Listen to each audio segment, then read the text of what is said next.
très, très dur à l'époque. Moi, mon père a dû aller travailler 2 ans en Ontario parce que le travail était... il pouvait plus travailler au Québec, il n'y avait plus de travail dans la fabrication automobile. Donc, ça a été très dur, mais le gouvernement a été lui aussi très dur. Puis maintenant, on sortait d'une période où on considérait que l'État était le moteur du développement économique, puis on commençait à entrer dans une période où on remettait en question le rôle de l'État-providence avec le néolibéralisme, l'école de Chicago, tout ça, le Québec est pas protégé de ces courants-là. Donc, on va voir apparaître ça graduellement dans le Québec des années 80.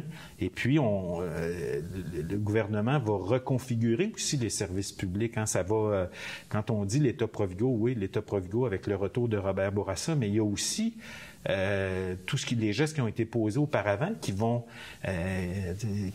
justifier cette remise en question-là de l'État-providence, comme si l'État-providence, c'était la source du mal absolu, là. Alors qu'on ne parlait pas des revenus, là. À ce moment-là, il y a des gens qui continuaient à ne pas payer leur juste part d'impôts.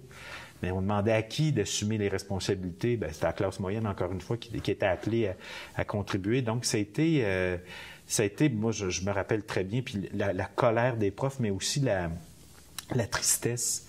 Au retour, là, quand la loi spéciale a été adoptée, les profs sont revenus au travail, puis ça a été très dur. Là, parce le beau rêve qui craque. Ben, c'est le beau rêve, c'est l'idée que tu as du fait qu'il y a un parti politique qui représente tes aspirations, qui les porte, qui va te permettre de réaliser ces rêves-là, cette idée-là, cette espérance-là. Encore aujourd'hui, il y a des profs qui s'en rappellent de ce qu'ils considèrent comme étant une trahison. Puis moi, je pense cependant qu'il y a eu l'erreur qui a pu être commise, c'est que les travailleurs à l'époque, je pense qu'il y a des travailleurs à l'époque qui ont fait le choix de quitter le Parti québécois, ce qui était tout à fait justifié, compréhensible. Mais je pense que ça a permis à ce moment-là, le vide créé a permis à certains de s'emparer de l'espace.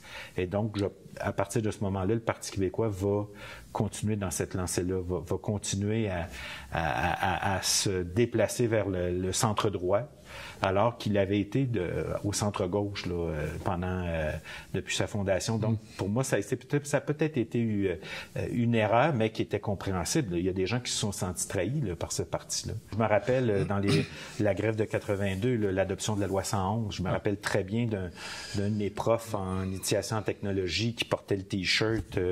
On voyait le nombre 111, puis des mains. En fait, c'était la loi 111 qui incarnait les barreaux d'une cellule. Là. C'était très dur, les profs le prenaient très durement. Puis cette loi-là a eu pour effet d'alourdir les conditions de travail des profs. Ça a détérioré pas juste les conditions de travail, mais l'image que la population se faisait des profs. Parce que c'était le discours, puis c'est plus tard que je m'en suis rendu compte, dans la mesure où en deuxième secondaire, tu comprends pas ces trucs-là. T'es pas, mais c'est plus tard où le discours qui soutenait que soutenait le gouvernement du Parti québécois était très dur à l'endroit des travailleurs. Vous êtes des gros durs, vous voulez pas faire votre part, on est en période économique difficile. Ça a donc contribué, je pense, à dévaloriser la fonction publique en général, mais les profs en particulier.